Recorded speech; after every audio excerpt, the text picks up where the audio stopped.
All right, everyone. Good morning. Wonderful to see so many familiar faces and many new faces. Lovely to be here together.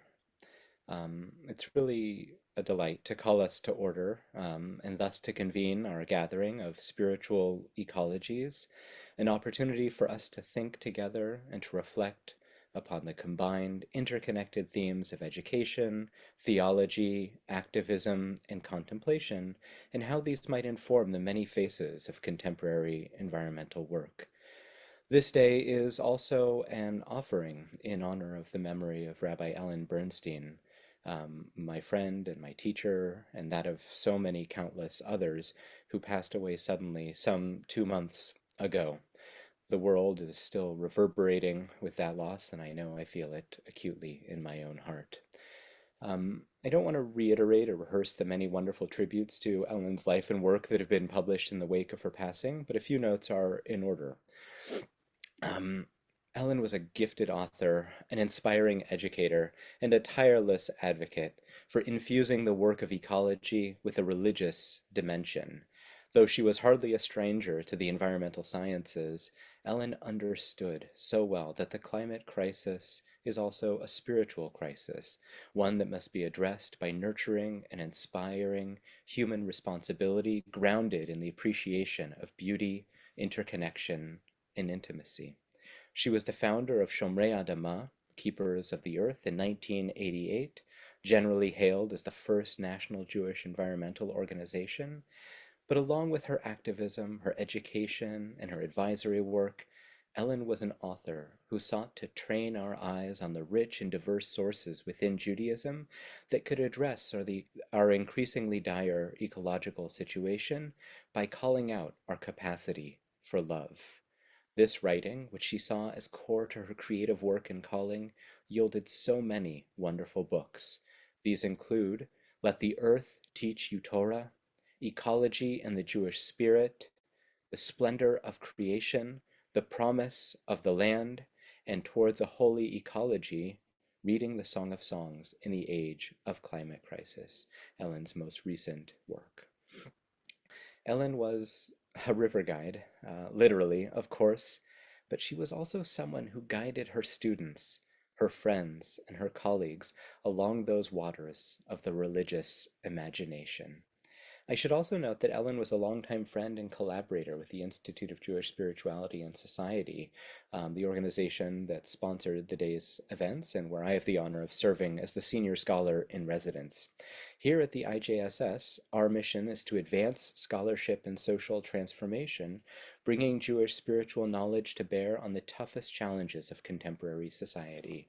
Our aim is to break down the barriers between spheres of knowledge and practice, enabling long-term collaboration among scholars, social researchers, and human services practitioners. We are blessed today with an extraordinary group of speakers and presenters across 3 different panels, many of whom knew Ellen personally and were touched by her life and work. So without further ado, I'm going to move us into our first panel.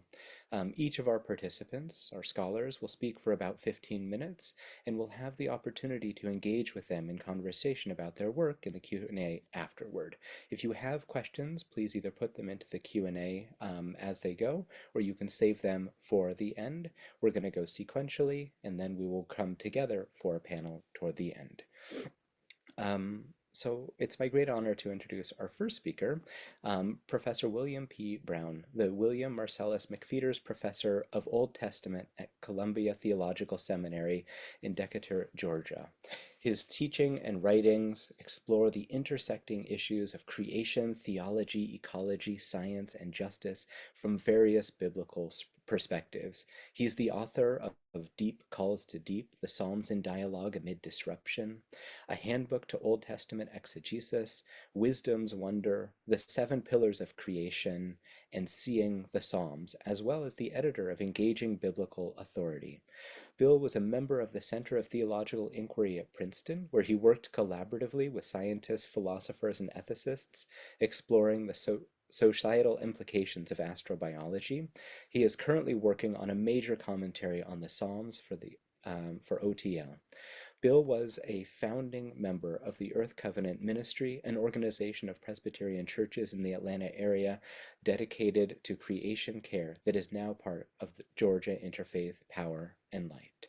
So without further ado, Bill, I turn the floor over to you, and thank you very much for your time and wisdom. Thank you, Ariel. It is such a deep honor to be invited to participate in this gathering honoring Rabbi Ellen Bernstein, as I was deeply honored some 20 years ago when Ellen reached out to me with an out-of-the-blue email. She had read some of my stuff and wanted to initiate a conversation about the Bible and ecology. At the time, she was looking for insight and inspiration from, of all people, certain Christian theologians with an ecological bent, in part because, according to her, she wasn't finding much enthusiasm among her Jewish colleagues at the time. But that, of course, was a long time ago. Things are much different today, particularly as the climate crises continue to mount. I mention this only because the favor has been returned doubly so for me. Regardless of what Ellen found useful in my work over the years, I have found in Ellen's work and in conversations with her great insight and inspiration, not only from her compelling words in articles and books, but also from her example, her courage, commitment, passion, creativity, and openness to dialogue, all for the sake of reimagining theology and practice, whether Jewish or Christian, for the sake of creation's flourishing. I have gained immeasurably from Ellen over the years, including her last work, which I want to share my screen with. Here we go.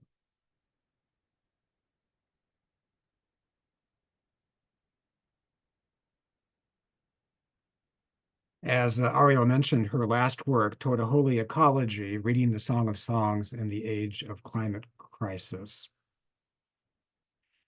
I have to credit Ellen for bringing me back to the Song of Songs, a book that I have studiously avoided in preaching and teaching for so many years, probably because it made me blush too much to talk about in the classroom.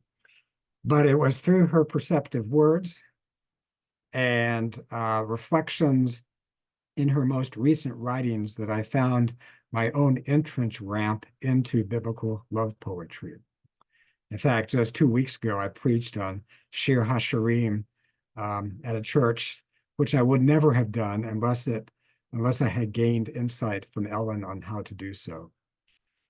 So, as the two lovers in the song gaze longingly at each other in the book, they also look outwardly to regard the world, both wild and cultivated, from the perspective of their bodies, and their bodies from the perspective of the bodies of the world.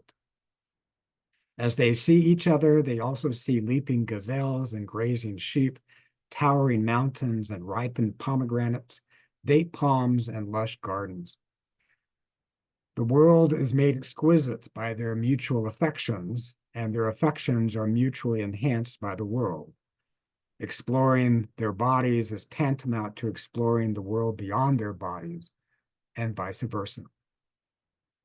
And so as for the Ecologies of the Spirit, which is the title of this webinar, I think Rabbi Bernstein would remind us that it is the Spirit embodied that speaks to us and moves us today, as the Spirit did in biblical times and biblical tradition.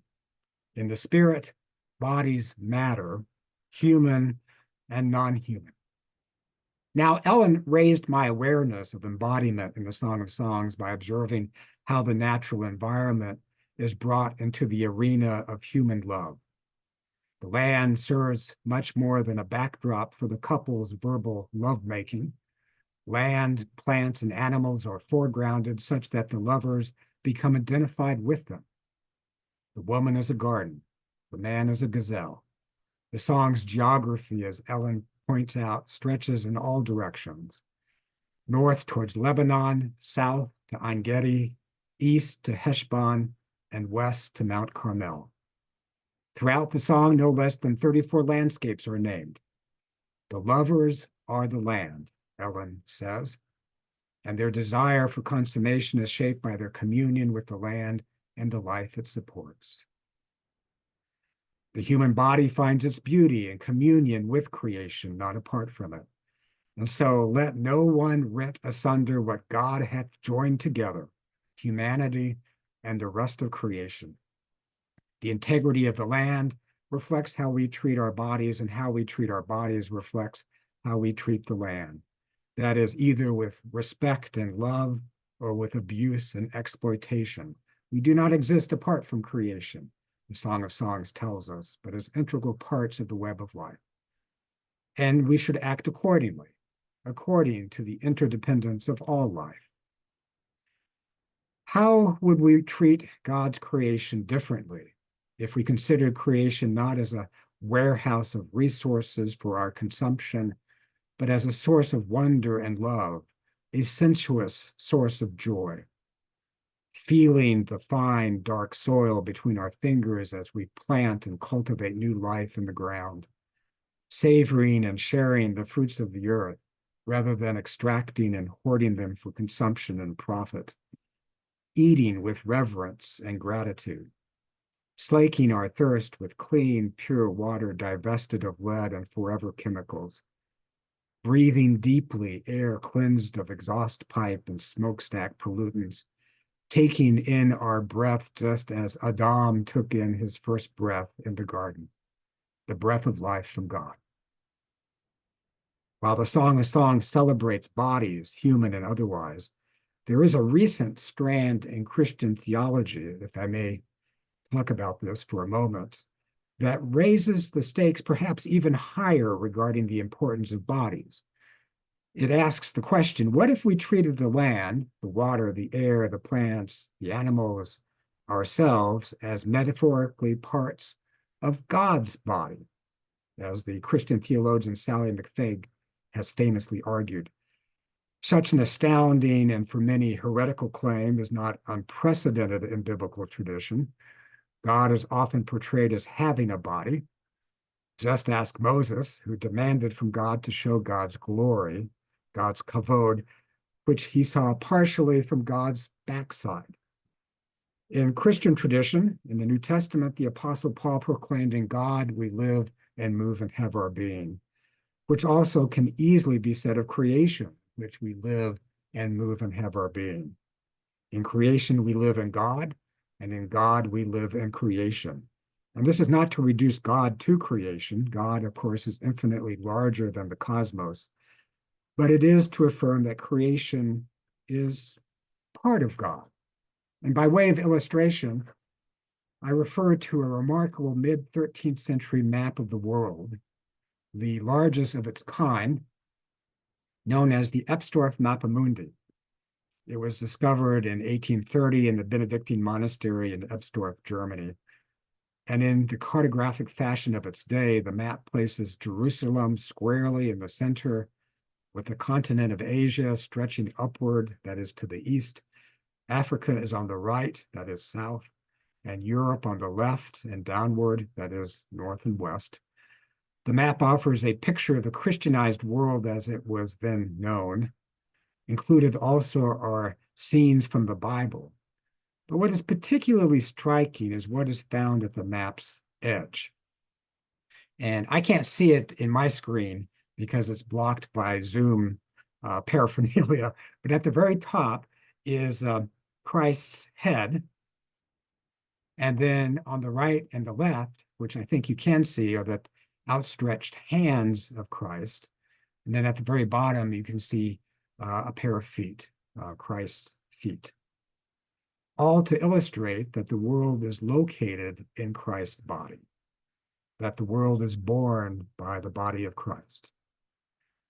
But whether we take this Christological detour or not, to treat the world as God's body is to treat creation sacramentally, as intensely sacramental as biblical love poetry is intensely sensual. And whether sensual or sacramental, and they are not mutually exclusive, it all comes down to a radical shift in perspective. Craig Foster, The underwater photographer whose film My Octopus Teacher won the Oscar for the Best Documentary Feature in 2021, recounts the time an octopus he was filming stole his underwater camera. In his words, as I wondered how to get my camera back without alarming my young friend, something surprising happened. She turned the camera around and began to film my diving partner and me. The intriguing images she captured, videos of her own arms draped over the camera with our bodies in the background, had a profound effect on me. After many years of filming octopi, I was seeing the world and myself from her perspective. We must have looked strange to her in our masks and with our underwater flashlights. But in that moment, I remembered that despite all our technology, we are not so different from our animal kin. Every breath of air, every drop of water, every bite of food comes from the living planet we share. And when I consider the vast network of living creatures on Earth, says Craig Foster, it's clear that saving the planet is the wrong goal. The real goal, according to Foster, is to get to know nature better, rather than trying to save her. Well, I would say that surely is the first step when it comes to caring for creation, to know nature intimately, and dare I say it, biblically, more than as facts and figures, more than as resources for consumption, but as community.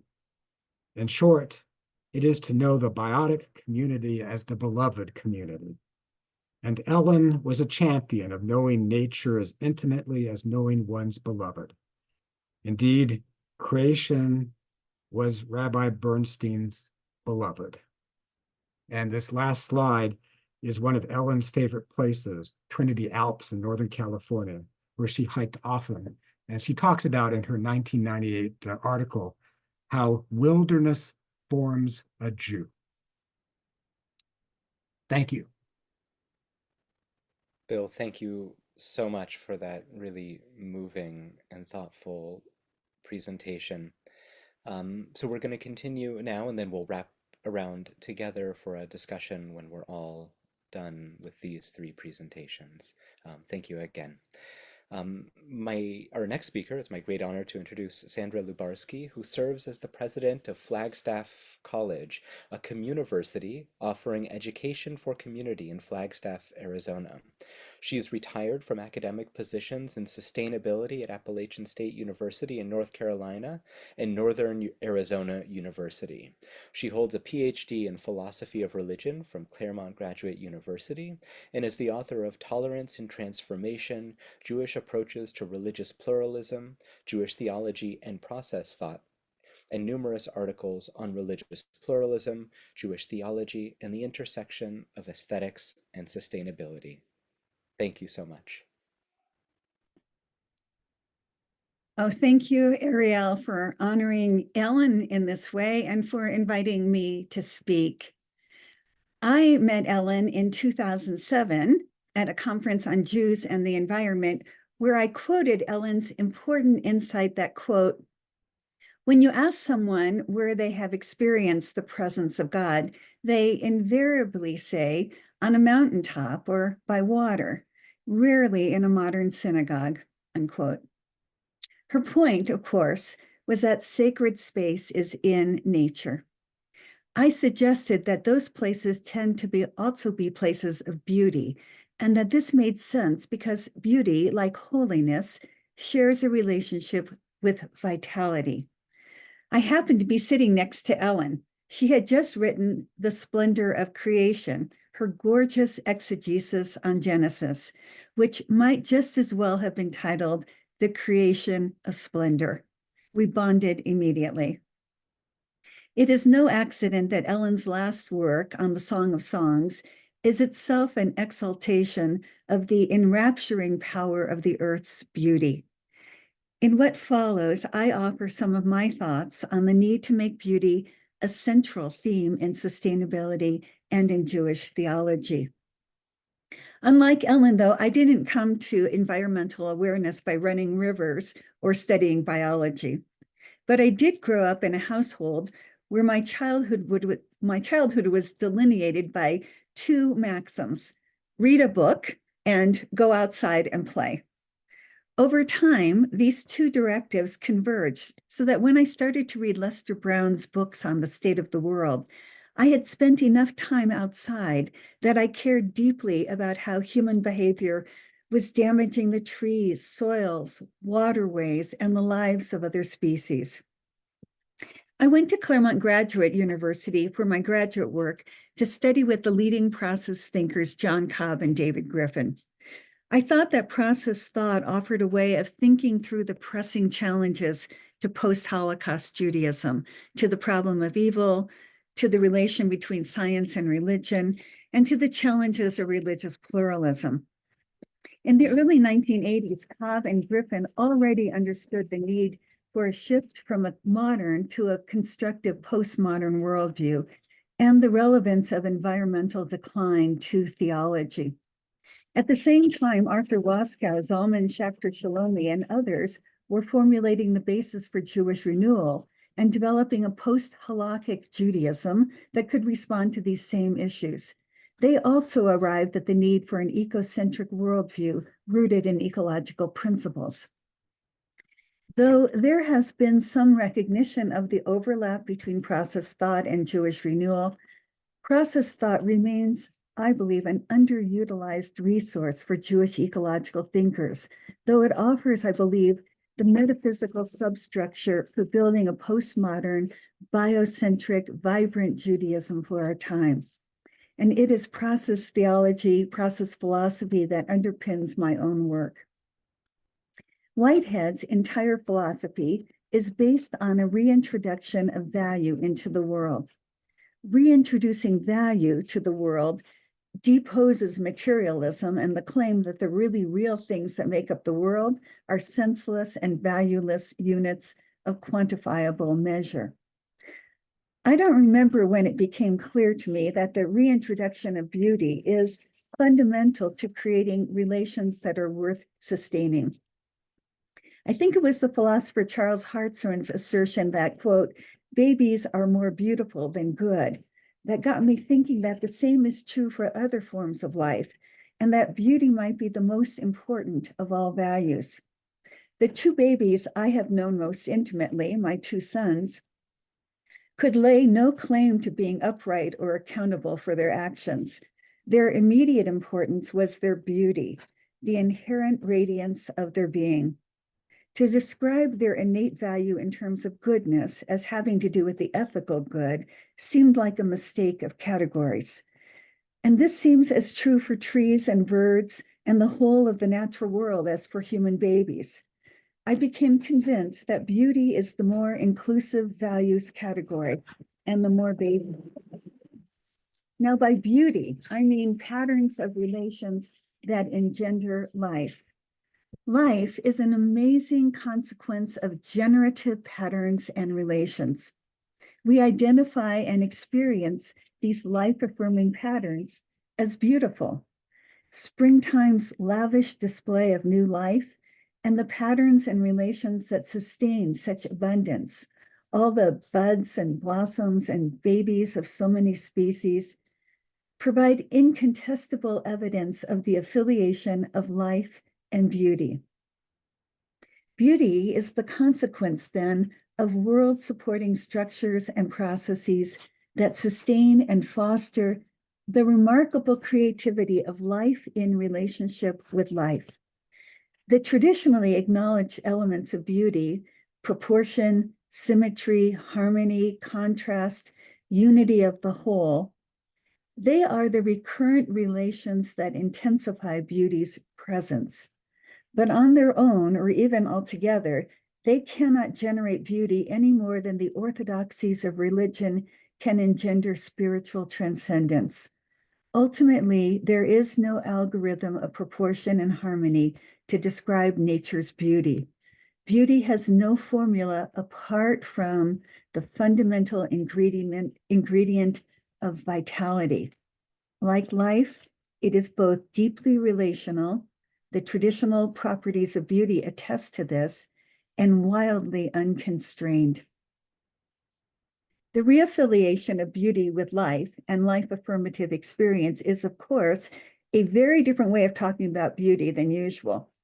But the idea that beauty is a matter of personal opinion and subjective pleasure, that it is exemplified in art making and the art world, that it is primarily associated with female form and female sexuality, or simply a strategy for increasing consumer behavior, all these ways of thinking about beauty are the consequence of the modern worldview. The practice of privatizing and trivializing beauty arose within this historical context. This was the same context that turned nature into dead matter and reduced it to an asset fund for human profit. When the order of nature came to be understood as a mechanical order, the cosmos was almost entirely emptied of both life and beauty.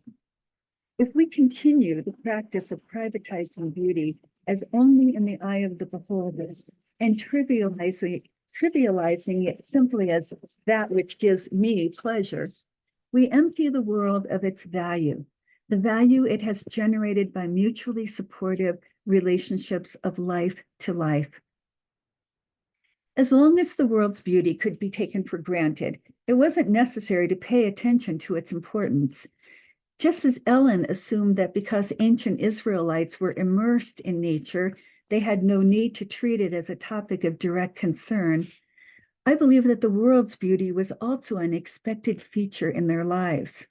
But now, as the world's beauty slips away along with the forests and coral reefs, fresh water and topsoils, frogs and orchids, birds and fish, we need to be consciously aware of the beauty that exists, the beauty we have lost, and the beauty we are losing.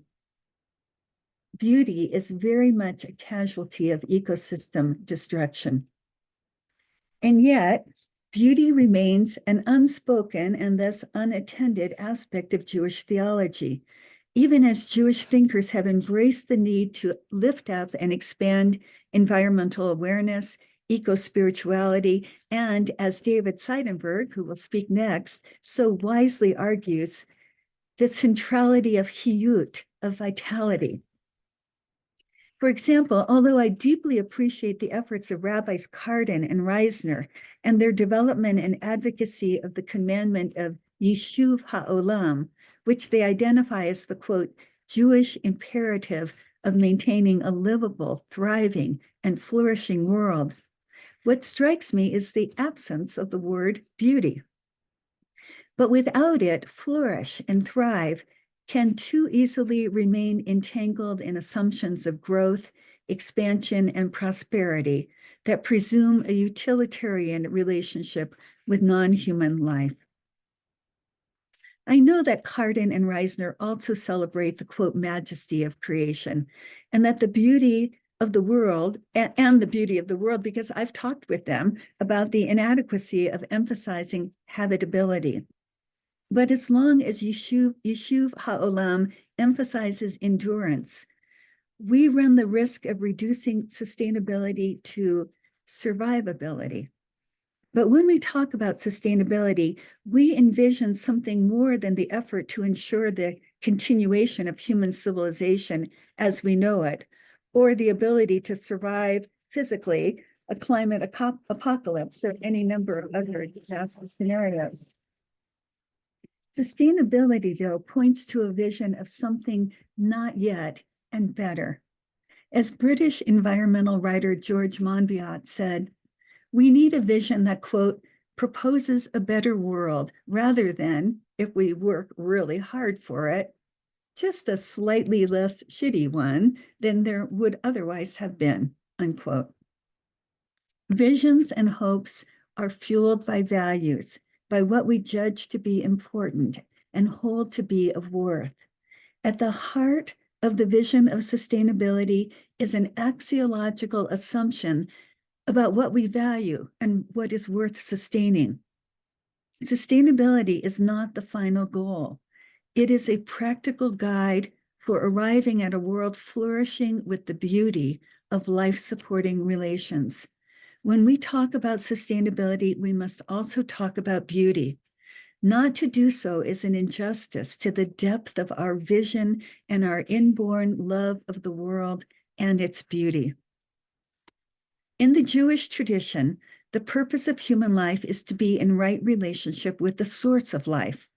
The tradition is structured for the purpose of, quote, choosing life and sanctifying it. What does it mean to sanctify life? Primarily, it is meant to cultivate a conscious awareness of and to act in response to God's presence. It has been a practice of attempting to be holy and has most often been expressed in terms of ethical and religious duties or ritual duties. This is the heart of the covenantal tradition.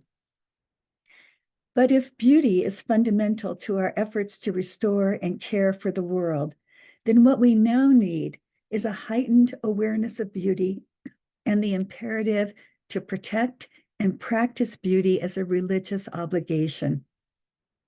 As long as we neglect the importance of beauty as a life value, we will find it harder and harder to choose life. Our delight in beauty and our appreciation of it, our desire for it, is our response to vitality. Without beauty in the world, our own vitality is diminished and our sympathy with life too. And thus, the covenant is attenuated. Abraham Joshua Heschel, probably more than any other contemporary Jewish theologian, developed a theology that was based on delight in the created world. To be a Hasid, he said, is to be in love with God and with what God has created. And he wrote that love is, quote, the result of perceptions of beauty, of moments of appreciation. Our task is to make such perceptions, such moments possible, unquote. And so it is that the practice of beauty goes hand in hand with tikkun olam. As a theological principle, it enjoins us to become holy by preserving, enjoying, and increasing the beauty of the created world, and thereby contributing to the divine human partnership.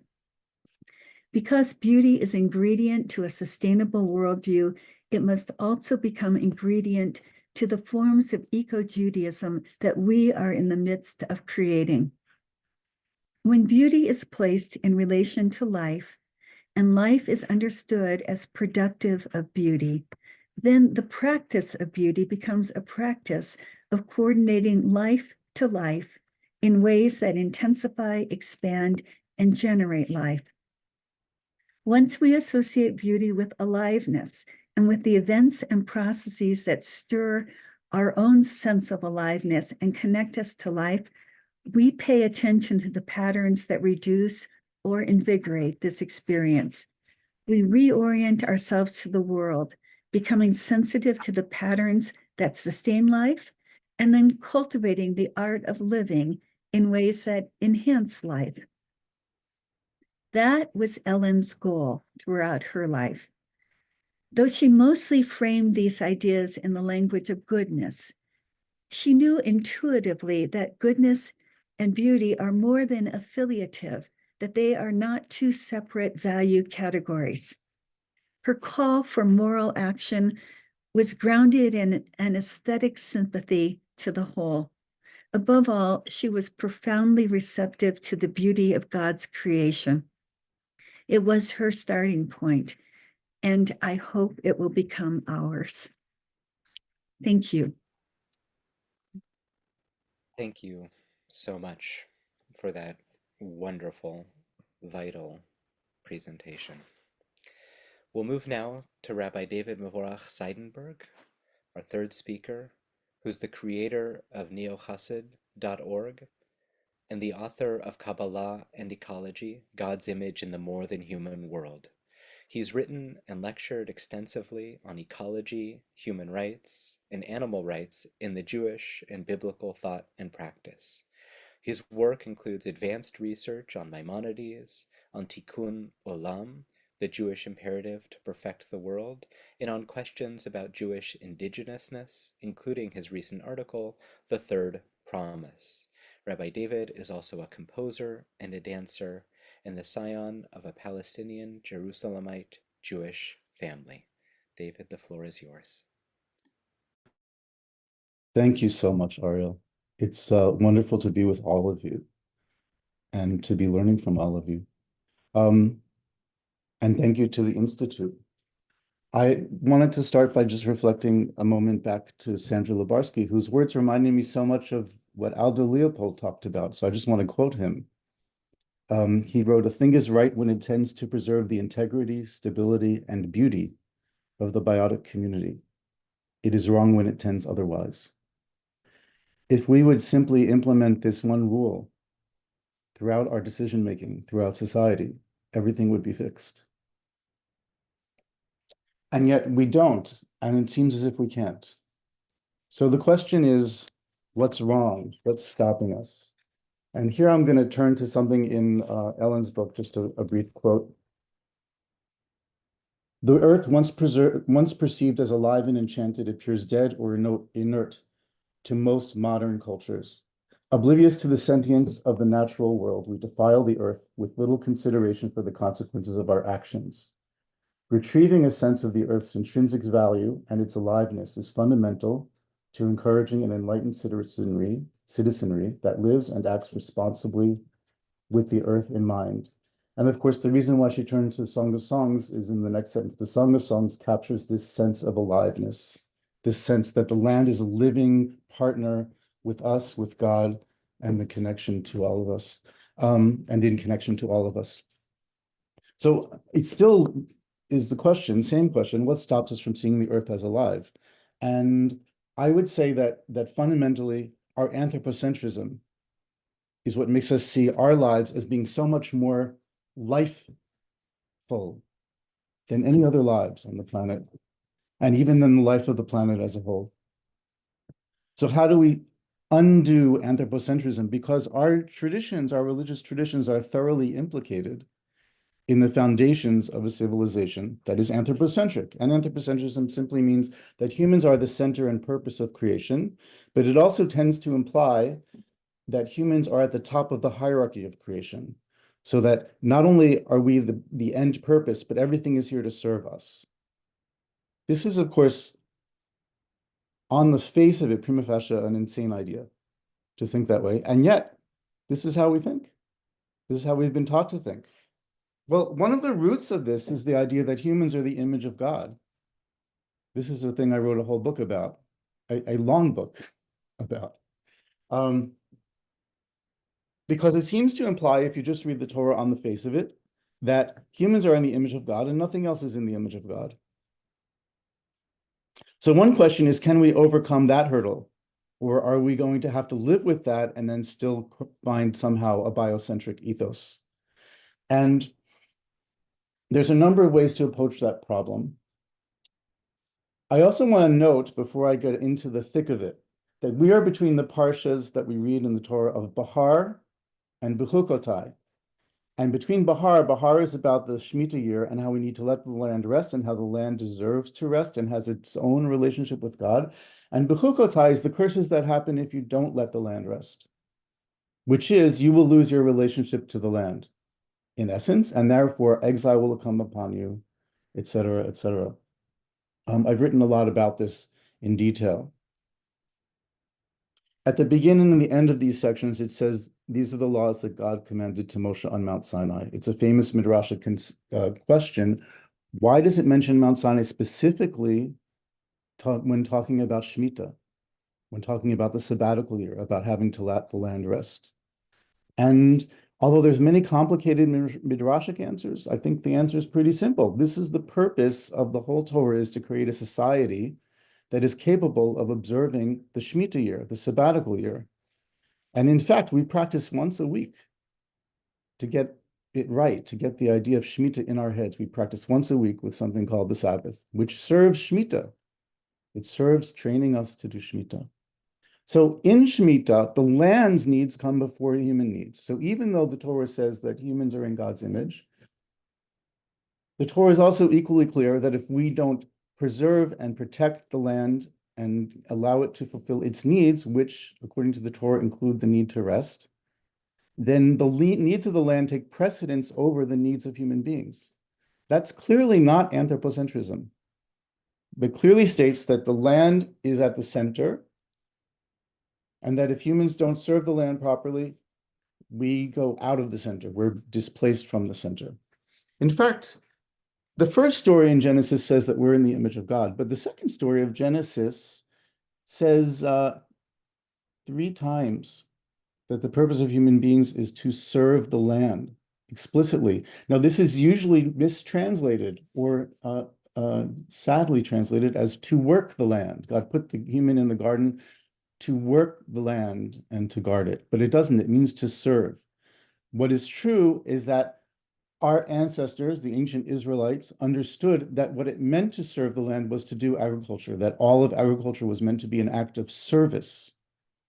And the word for service there is exactly the same as the word for worship when it comes to God, la'avod. It's no different. That doesn't mean that land is God or a God. It does mean that the land is a person.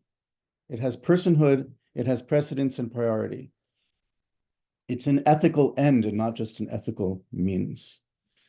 Now, when we get into later tradition, there's other interesting ideas that come up that are very important in relation to this question of anthropocentrism. So I'm going to go over 2 of them, maybe a little bit superficially, but hopefully not too superficially. How do we deal with anthropocentrism? One option, which exists in the Jewish tradition, is to say that humans are in no way the center or purpose of creation, that is an absurd and ridiculous idea.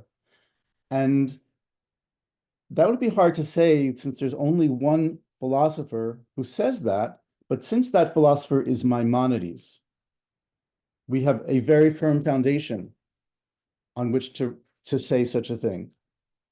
And I'll just give you a little bit of a quote from Maimonides. Let me see, I'm just getting to it.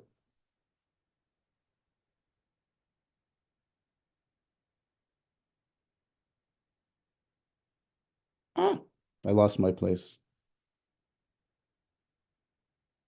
Oh, here it is, got it.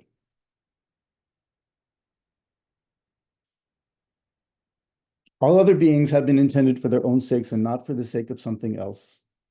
He writes, if you consider the Torah, the notion we have in view will become manifest, for with reference to none of the things created is the statement made in any way that it exists for the sake of some other thing. It only says that the one brought every part of the world into existence and that it conformed to its purpose. That's what it means to say, and God saw that it was good. It means it's an end in itself, not something that exists for the purpose of human beings. About the whole, it says, God saw everything that God had made, and behold, it is very good. So the only thing that's very good, whose priority takes precedence over all other creatures as beings, is not humanity, but the whole creation, the entirety, the wholeness of creation. In fact, Maimonides thought that this wholeness of creation was the closest you could get to seeing what God is. And this is often overlooked by Maimonidean scholars. And I'll give you just this one quote. When Maimonides asked for knowledge of God's attributes, and this refers to something that Bill mentioned about seeing God's back, where he's asked to see God's glory, and God says, you can't see my face, but you can see my back. The description of what the back is, I will make all my goodness pass before you. And what Maimonides says is that all my goodness means that God displayed to Moses all existing things, all creatures, about which it said, and God saw everything that God had made, and behold, it is very good. Because the very goodness of creation is in fact the goodness of God itself.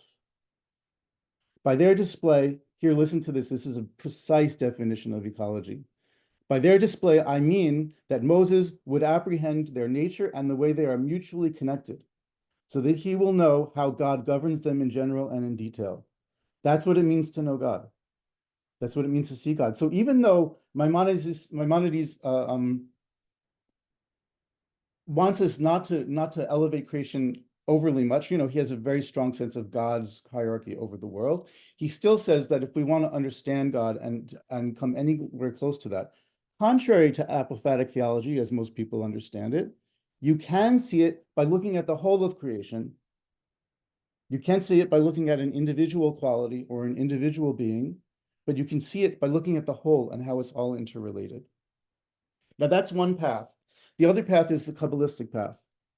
And here, the Kabbalah is very much based from the Zohar on in drawing analogies between the image of God that's in human beings, which is the Sefirot, and the image of God that it sees in other creatures. And one way of talking about this, which I think is beautiful, comes from Yosef ben Shalom Ashkenazi, who's from the 13th, 14th century. He describes that the creatures participate in the image of God. But for him, and this is true for Kabbalah, for most Kabbalists, the greatest image of God is not the human being. So a bird can be in the image of God because it spells out God's name. In case you didn't know, it spells out God's name in this way. The Yud is the head, the Vav is the body, and the Hey are the two wings. Hey and Hey, Yud, Hey, Vav, Hey. So that's a simple way that the Zohar says that the bird is in the image of God. The human is a higher level of image because it's not just our whole body that's in the image of God, but also, according to the Zohar, the shape of our hand and the lines on our palms and the wrinkles in our forehead and, the way your beard grows if you're a guy. There's a million different ways that are in God's image in the human body, but the only thing that's truly the greatest image of God is not the human being, but the whole of creation, the entire creation, and that is the image of God. So that for many Kabbalists, and this is not a universal thing by any means, but it is for sure a very strong tradition within Kabbalah. It's very strong tradition in Kabbalah that the reason why humans are in the image of God is because we are in the image of creation. And I'm just going to give you a quote from Yosef Ashkenazi, which is quite remarkable. Maybe I'll give you two quotes because he's worth two quotes. He really is. He's the one who says most clearly and for the first time with absolute clarity that the world, the universe, is the image of God and that humans are the image of the image. So here's something he says. This is the principle. I'll give you two quotes. This is the principle. All beings which derive from the 10 Sefirot, which means all creation, because everything is derived from the 10 Sefirot, that is the tree of life in Kabbalah, which is also the image of God. All of them are constructed through the combining of letters, whether silent, growing, moving, or speaking. This covers all of creation according to Kabbalistic ways of dividing life, because it means silent means rock, plant is growing, moving is animal, and speaking is human. So silent, growing, moving, or speaking. Every one of them is in the structure of God's seal, meaning in the structure of God's image. Now here's this other quote, which I think is just so exciting. And this comes from his commentary on Sefer Yetzirah. He says, to understand what it means to say, let us make an Adam, a human, in our image as our likeness. Understand that it says, the heavens rejoice and the earth sings out. Yismechu Shamayim v'tagel haaretz. He says the first letters of those words, Yismechu Hashamayim v'tagel haaretz, spell out Yud He Vav He, God. And the last letters, you have to read them backwards, spell out, listen to this, Haaretz Sadi, Tagel Lamed, Hashamayim Mem, Yismechu Vav, which spells out Salmo, which means God's image. The Yud He Vav He is the creation, which is the image of God. And this is what it meant when the rabbis said in the Midrash that God only has a full name when there is a full world. So one of the questions the Midrash asks is, why is it that in the first chapter of Genesis, God is called Elohim, but in the second chapters and further on, God is called Adonai Elohim? And the answer is, until there was a creation to be a God in relationship to, God couldn't be Yud He Vav He. God couldn't be what the fullness of God is, which is, of course, relational and process-oriented. I think this is very important to weave in terms of what Sandra was saying.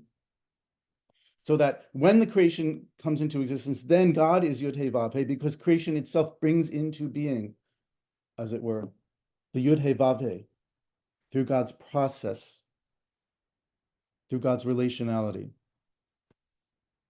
Okay, here's a question I have for you that's worth thinking about. If we extend the image of God to the rest of creation, does that create the possibility of ethical lapses. That is, we say, well, a cow's in the image of God, and a human's in the image of God, so I have to choose between killing a cow, 10 cows and one human. I'll kill a human instead of 10 cows. This is a possible crazy idea to think, right? If you wanted to be very, very literalistic about it. Or you could say, we need to save this ecosystem, and the way to do that is, God forbid, to wipe out this city that's nearby. There are certain radical kind of ecologies coming in the deep ecology movement that might actually think in that direction. That really the goal is to get rid of 90% of the human population, and that's the way to solve the ecological crisis. So I'm just going to read a quote from my book, which I hope is valuable.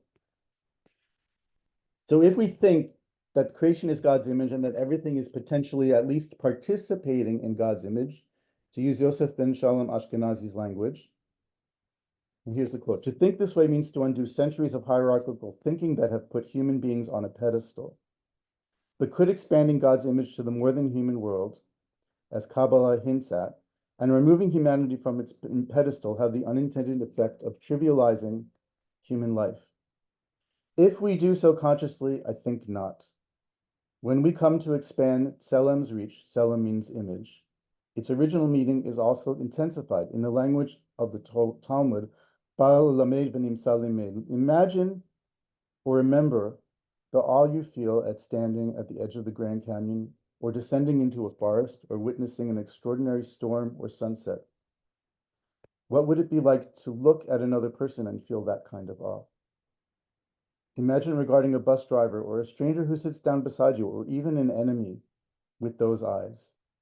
Imagine or remember what it is like to see a lover or a child with those eyes. When we allow our innermost world to be penetrated by the world that is more than human, there is a mutual strengthening, as when mycelial hyphae interpenetrate the cells of a plant's roots, conveying nourishment to the plant and sucking nourishment from it. The more than human and the simply human can reflect and resound in each other's chambers, spiraling inward and upward to the profoundest affirmation of life." And that is what it is about: choosing life, affirming life, and letting there be abundant life for all. Thank you. Thank you so much, David. Um, Together in these presentations, in these remarks, I think we've received a theological and a philosophical call to move beyond human separateness, to unbind ourselves from the impulse toward extractivism, instrumentalization, commodification. We've seen a picture of the world, literally a map, that is filled with aliveness, with affirmation and vitality, inter-inclusion, of a world that, to use the word of Deborah Bird Rose, shimmers rather than being inert. We've seen a portrait of the spirit, of divinity that's embodied rather than abstracted, of a quality of beauty that's in the eye of the beholder, but really in the sense of our involvement and our entanglement in these unfolding projects or process of creation. And we've received a call of how to reimagine, or perhaps better, re-image our place in the world and our moral and spiritual obligations therein. In the next 30 minutes or so, we have time to engage in conversation with one another. At this point, I invite all of our attendees, our participants, our co-creators in this event, to send in questions via the Q&A function that should be live, and we will be able to read those. I'll be happy to help moderate this discussion. And perhaps just as a way of us getting started, I have a question for now and a question for the end. I'd like to ask each of you to reflect a little bit on why you turn to religious sources in this ecological work. Why not just turn to Aldo Leopold? Why not just turn to the great ecological thinkers? What is it that religion gives you in addition to these ideas toward this work?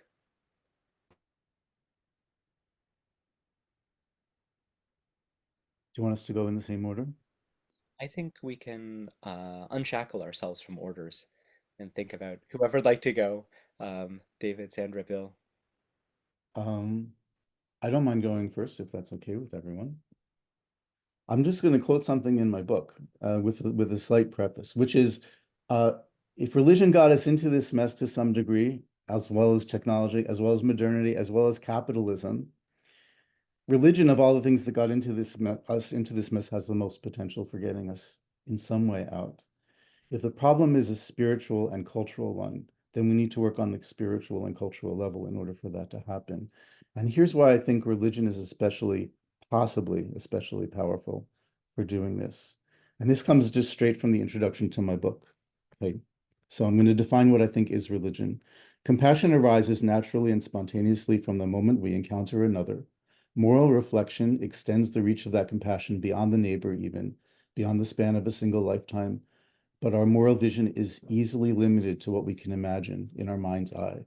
Religion, when it is at its best, serves to magnify the power of compassion and moral vision beyond the naked eye and the naked mind to extend it over hundreds or thousands of years. Religion must teach us how to act to preserve life far beyond the horizon of what any of us can calculate or plan for, not just for one lifetime or generation, but the proverbial 7 generations, that is, as long as any civilization will last. And that, I believe, is what it means when the Torah says, choose life so that you and your seed will live. And any other kind of religion needs to be shuffled off in order to focus on what the real purpose is.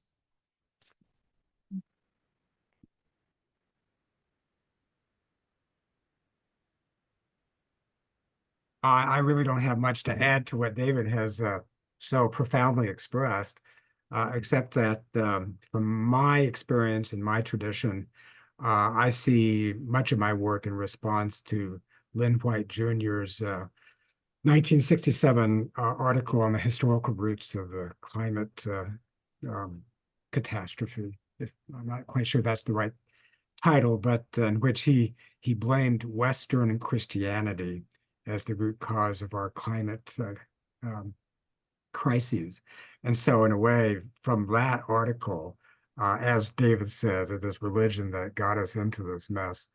And for me, Western Christianity, that there are biblical resources that that can provide inspiration, encouragement, movement in just the opposite direction. In fact, it's worth pointing out that for Lyn White, there was another form of Christianity that for him was the solution, and that was the kind of Christianity practiced by Francis of Assisi, which concludes his article. So, yeah, in fact, along with what David said about all creation together being the image of God, that brings me to like the final chapters of the book of Job, in which God shows off creation to Job by focusing on all of these wild creatures, from lions to Leviathan. And the way they're described, I think, are quite transcendent in many ways to suggest that God's image can be recognized in these wild creatures as well. And Psalm 104, in which there is no dominion model at work, humanity is simply one among many co-species coexisting together in a flourishing creation. So thank you, David, and thank you, Sandra, as well. Yeah, so I see my own mission here is to critique as well as account for Lyn White's critique of Christianity. Yeah, I would just add, I just want to tell you both how much I love what you've said today, and also, David, to tell you how much your work has been influential in my own understanding of these things. But I would say for myself, religious traditions are places where wisdom has been embedded in our civilization, and it's so important to be able to draw on that wisdom and to be able to advance it. But then we also have this tremendous emphasis in our culture on technology, and the religious traditions provide us with a counter to that technological approach to these crises, especially a crisis that is cultural and in nature. And so it's a place, it's an important place to work. But I would also add that personally, if you feel that God is in the world and present in our lives, then it is also a place that we need to have that conversation that becomes a conversation with God, with divinity, and to have that conversation, to reweave that conversation, to bring that in forward into this world, is also an important counter to the way we usually hold these conversations. And it's, I think part of our covenantal responsibility is to be attentive to that presence in the world.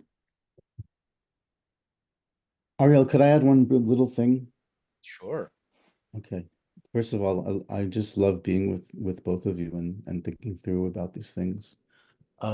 Just about our particular religion, about the Torah, our root.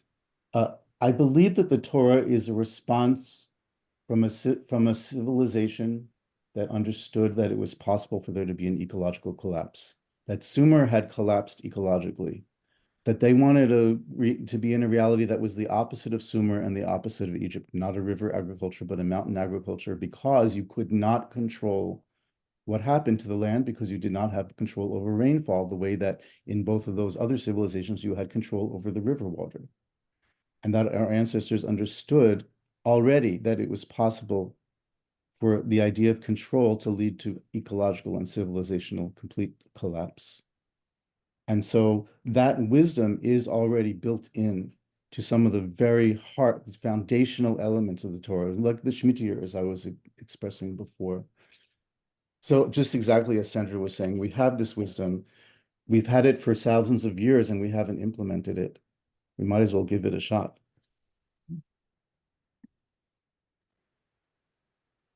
Lovely. Thank you all. In the Q&A, Chris Chappell asks, each of your three presentations have highlighted the foundational religiosity of the cosmos. How might you see text and tradition as important or not for inspiring future generations?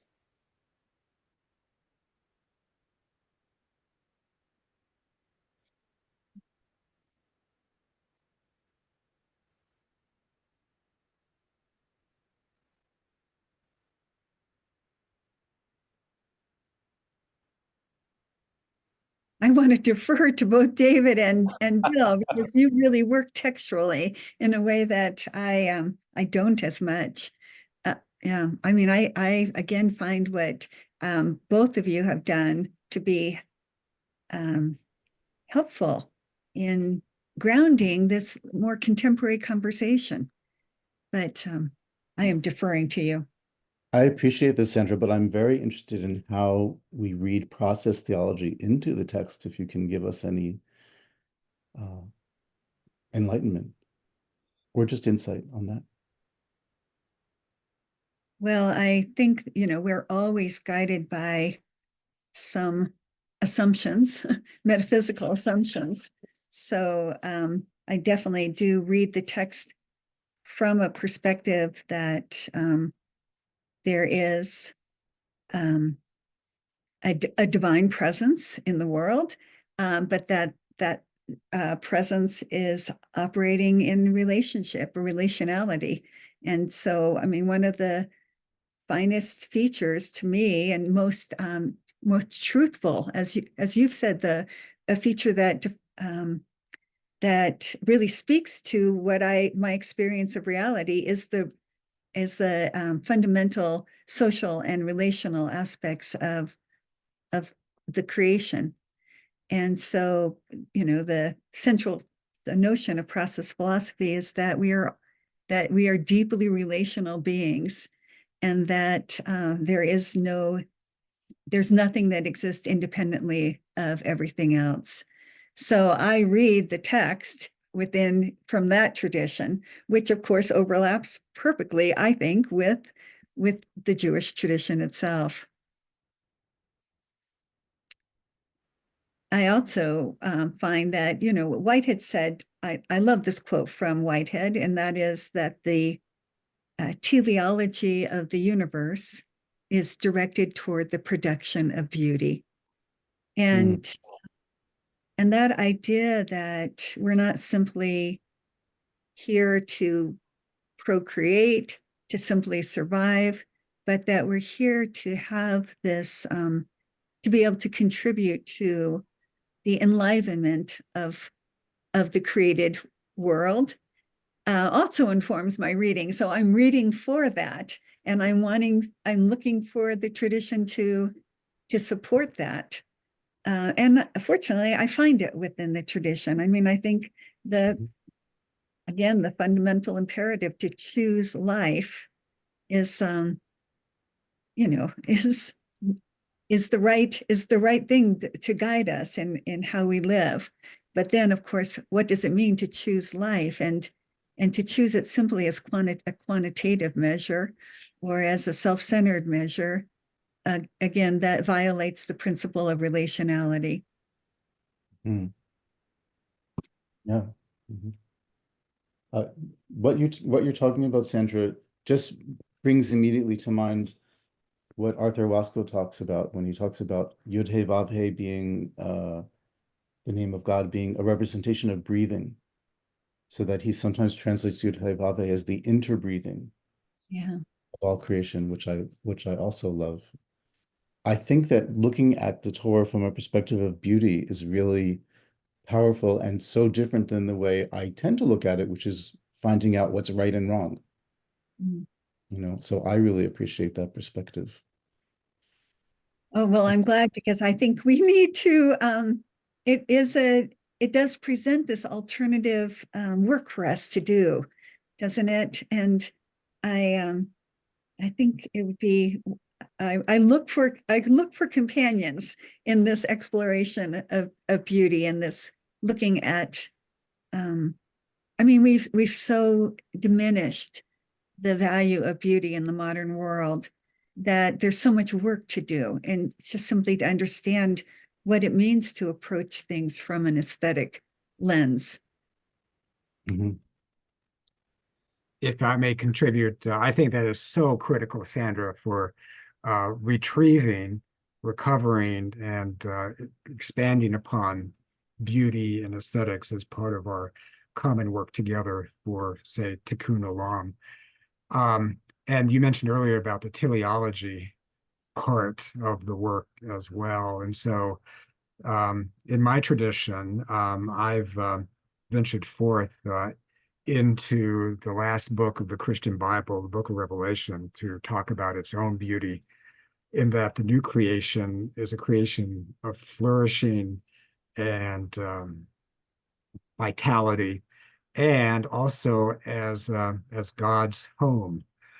And so I kind of like to think of our teleological work as one of preparing creation for the totalizing, indwelling presence of God, in which God says, behold, I am among mortals, I am at home in creation, which is really a counter to much Christianity that sees the end of the world as destruction and just a heaven, that this world is not our own. I'm just passing through, to quote a famous gospel tune, that actually creation is God's home. And we see an attenuation of that in the tabernacle in the book of Exodus, or God's indwelling presence with a people. So thank you for reminding me of the teleological importance of our work together as well. And then going back to the original question, which I consider to be sort of, so what are my best hits of the Hebrew Bible that really encourage my own work? Well, yeah, there is Genesis 1. From the way I look at it, that God works collaboratively with creation, particularly in the creation of life, and commanding the earth to bring forth plant life. commanding the waters to bring forth marine life. So there is sort of a collaborative aspect to God that I see in Genesis 1. The image of God in the language of dominion remain problematic for me, particularly when I look at other creation traditions that diminish this model of human dominion, like in Psalm 104 and in the ending of the book of Job. I would also lift up the first chapter of Ecclesiastes, in which the wind and the sun and the waters are identified as sort of cyclical dynamics essential to Earth's flourishing, that Kohelet finds wearying, but we can read now as essential for the vitality of life. And sometimes when I talk about the necessity of divesting from fossil fuel industries, I refer to Ecclesiastes 1 with reference to those three great renewable energy sources: sun, wind, and water, as the most essential sources of energy for a flourishing creation. So that's some of my own favorite passages from the Bible that continue to encourage me. And I also want to validate, not that David needs validation, rather simply support what he said about that mistranslation in Genesis 2 about working or farming the land, tilling the land. It really avad to serve. It's all about serving. And so I like to contrast humanity created in the image of God in Genesis 1 and humanity created, if you will, in the image of the soil, from the dust of the ground and commissioned to serve the ground, the Adamah. So for me, I think the church has gotten into the problem of overemphasizing Genesis 1 and the image of God and neglecting what transpires with Adam created from the ground. And the animals are created from the ground as well. And of course, the commission to serve. So I try to hold these both traditions in tension with some resolution that perhaps our unique responsibility is to serve the ground and to serve creation. And that's what it means to be made in the image of God. Thank you. I gave a lot of textual readings already, so that probably gives you a good idea of what I think we can do with text, but I'll just add a little bit more. When it says choose life, it doesn't say choose human life. It doesn't say choose your own life. It says choose life. And this is reflected up and down through scripture. Like, for example, when it says you have to send the mother bird away if you want to take the chicks because the mother shouldn't see you taking the chicks. And the interpretation is that if you take both generations, according to Maimonides, that's like causing the extinction, if you take the mother and the children. But it says you do this in order to lengthen days. Yamim. It doesn't say yamecha, your days. It says days in general. That is, if you act with sustainability in mind, which is what that principle is, then you will increase the days of all beings, of all life, and increase more abundant life. And that reminds me of the quote in John, if I may, if you don't mind me doing I have come that they may have life and may have it abundantly. That's a beautiful understanding. And then, okay, I want to do one more. For God so loved the world that God gave God's only son. It doesn't say the human world. It doesn't say society. In fact, the Greek is cosmos, or cosmon to be precise in terms of the declension. But cosmos, God gave God's, this is me talking, so obviously this is theologically strange out of my mouth, but if God gave God's only begotten son, the life of God's only begotten son for the sake of the world, it means for the sake of nature, because we're destroying it. Right? So that message is, God, I'm willing to do anything to help the humans do something other than destroy the earth. Because as it says in Romans, the whole earth is groaning and waiting for this revelation. So I think it's a lovely through line, this idea of life and abundant life that connects the different traditions and connects our hopes and what needs to happen, and also the science. Because how do you know what counts as more abundant life? Well, we have ecology and we have biology, and we have evolution to help us understand what that means. Very good. So nice. In some respects, I think the second part of Chris's question, given that Chris directs also the MA program in yoga studies at LMU, I suspect he's also interested in somatic practice that comes within a tradition. So it's not just the texts that we have inherited, but also the rituals that guide religious living in the 21st century. This connects to a question that Jonathan Seidel has raised in the chat, which is how might beauty, this category that we've been thinking about, which another question that has come in the Q&A suggests that beauty and poetry, the aesthetic dimensions of poetry, may have some interesting overlap. How might beauty become a new orienting principle for thinking about halacha, Jonathan asks, um, in a different way that it is often cast, in which beauty is distracting or something to be denigrated and something at odds with the aims of religious life. So, in a perhaps less specific sense, what are the obligations that come forth from this theology, and what are the rituals that we might put into play so that these theological visions and axioms are set into the idiom of action? Hmm. I just want to start by saying that I think it's one of the things that we need to rebuild or undo and then build is a separate is thinking of ethics and aesthetics as separate categories, and this is very much from a process tradition where beauty is the larger category, but once you associate beauty with life, with vitality, then it becomes right, the broader umbrella. But ethics, for example, it seems to me is, so often we experience something good, a kindness, and we say it was a beautiful act. So there's so much overlap between the way we understand and experience goodness with the way we experience beauty.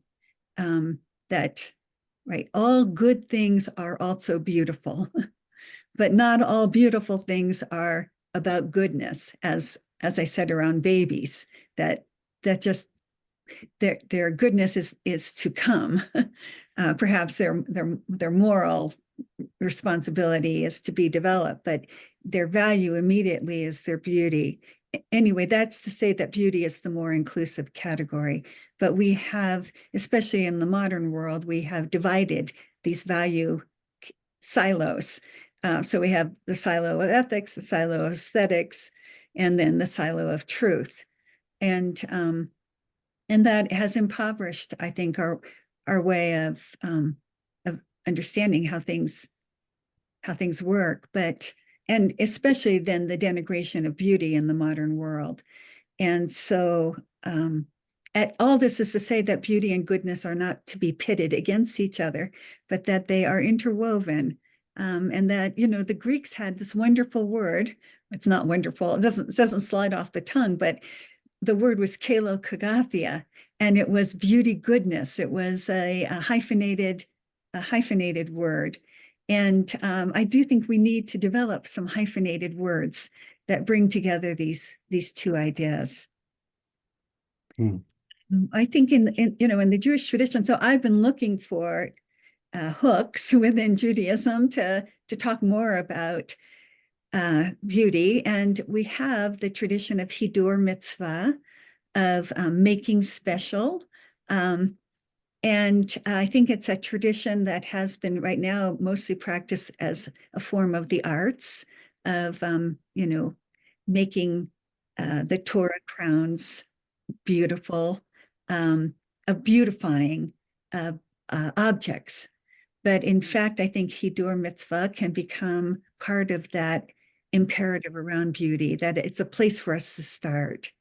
But we have to expand the notion of beauty from what we've reduced it to in the modern world is primarily to the arts. We've said that's the category it belongs in.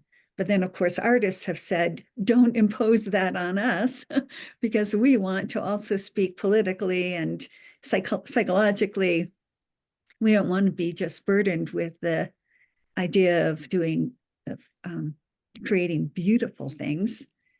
And then beauty, of course, was taken over by the marketing people with the insight that beauty is an incredibly powerful marketing device. So, so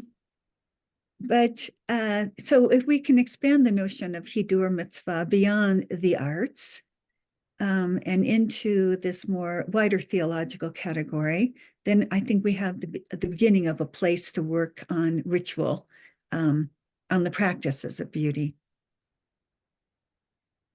Should I go next, Bill? Yeah. Thank you, David. I just wanted to add something very brief. In fact, what I wanted to, I was originally planning to cite Ellen's own definition of beauty in her discussion of the Song of Songs. So it might be good just to quote her on this as well, just for the sake of discussion. She says, beauty in the Song of Songs quickens the heart, stirs the imagination, arouses the senses, and inspires praise. And what I appreciate about her definition of beauty is that it doesn't try to arrive at some universal standard of what beauty is, but rather beauty is what beauty does. It's an operative definition governed by the effects of beauty on the beholders of beauty. But I think that ties in well with what Sandra is saying, is that there's something about beauty that enlivens. And so that enlivens the senses, enlivens the imagination, and enlivens our sense of praise. So I just wanted to throw that in, just to piggyback on what Sandra has said. That's good. I'm sorry. Yeah. Oh, I was just going to read. I have a few things to say. Should I wait, Sandra?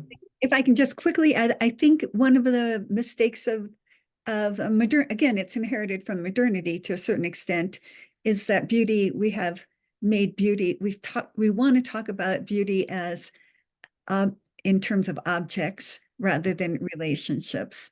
And beauty is fundamentally relational. And it is about the mutual adjustment of life to life. And so again, I want to just remind ourselves that we have reduced beauty to the language of object rather than relationship. Mm-hmm. I'm gonna add a quote from Ellen, and then go a little bit further. So on Song of Songs, verse 15, she writes, "The word for beauty, yafa, rarely used in the Bible, occurs repeatedly in the song and is central to its meaning. The lovers continually refer to each other's beauty in terms of the plants and animals with whom they live in intimate relationship. The Raya delights in planning their forest abode. Their leafy nest will feel and smell like the aromatic woods." I'm going to read the next section also. "The Raya sees her lover and herself as the flora of her world. She already likened him to myrrh and henna. Now she is a lily, alluring and sweet-smelling. Her satiny petals invite touch and connection." This is all relational, all relational, all of the beauty that is in Song of Songs. There's some other kinds of beauty, like ritual forms can be beautiful in and of themselves.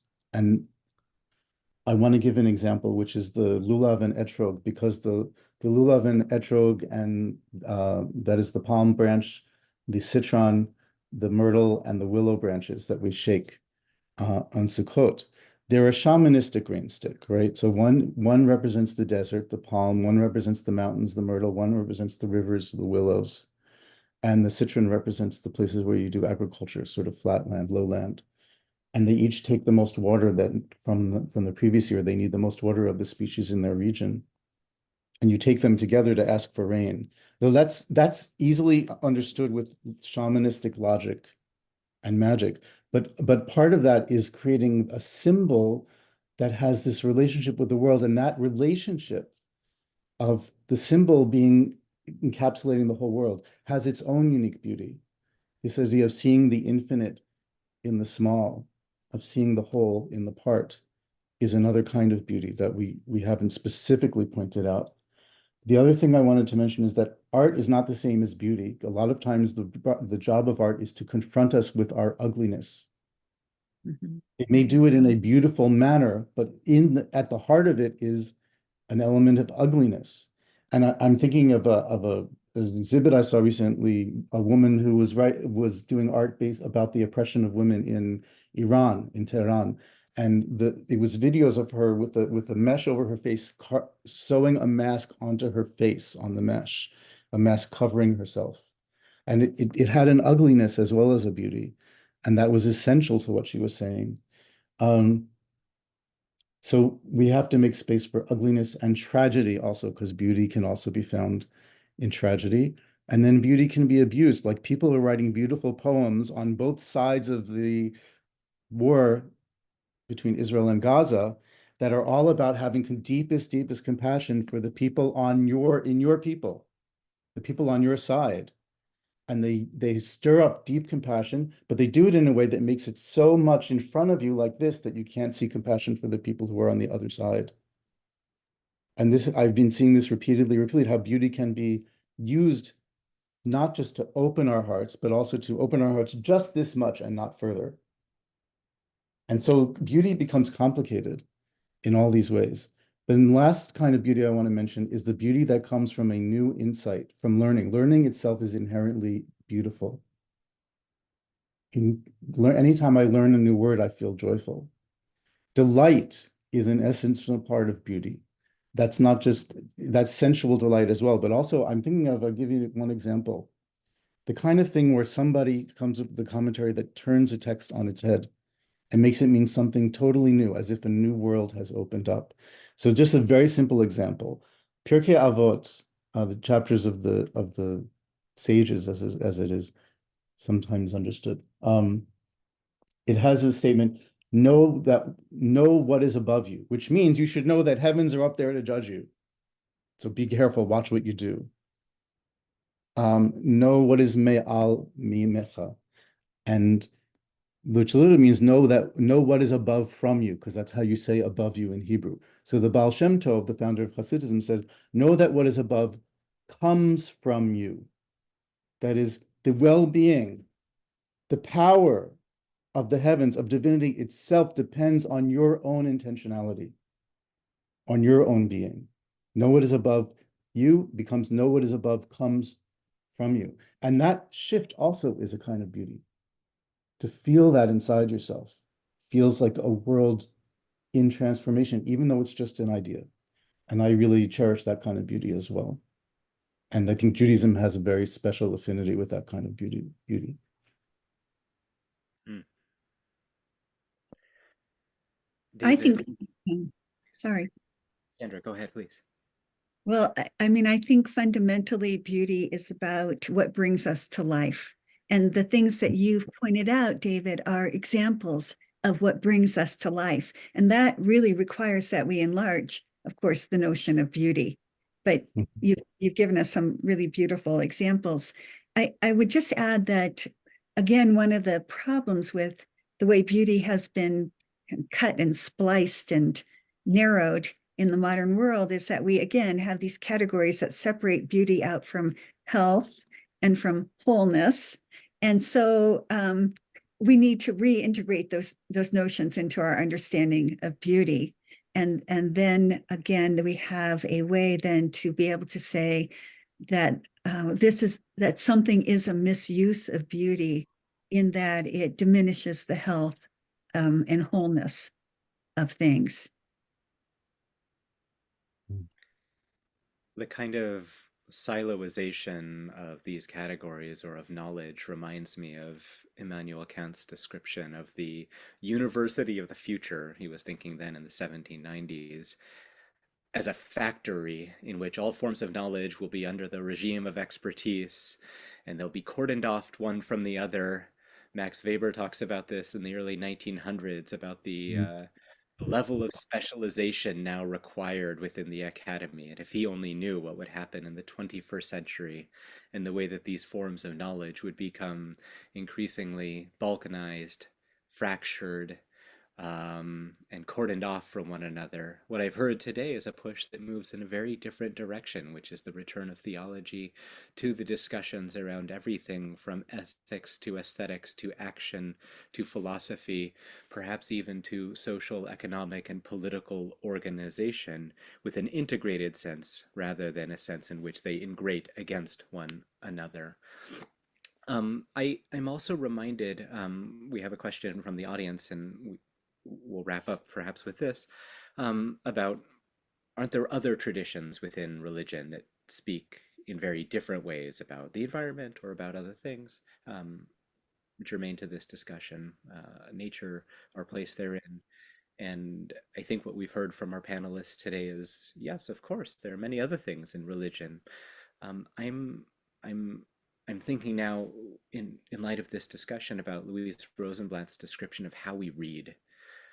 Um, there's a transactional mode of reading, which is I'm going to look and see what I can mine or take or how this can conform to whatever I want. And then there's a very different mode of reading, which is the aesthetic mode of reading, which is one that appreciates the beauty, the possibility, and the imaginal horizons that are opened up before us. So is this an exclusive reading of a tradition, of Christianity, of Kabbalah, of Judaism? For sure not, at least as I understand it. But there are infinite possibilities within these traditions, and traditions are never ready-made. They're remade in the present. Perhaps we should say they're remade in the presence. So I would like Ooh, to thank David, Sandra, and Bill for eye-opening, heart-opening discussions. I invite everyone to come back in about 30 minutes when we reconvene. But in the meanwhile, go out, sit with a tree, enjoy the world, and I'll look forward to seeing you all again very soon. Thank you so much for coming to share your thoughts with us today. thank you, Ariel. Thank you, David. Thank you, Sandra.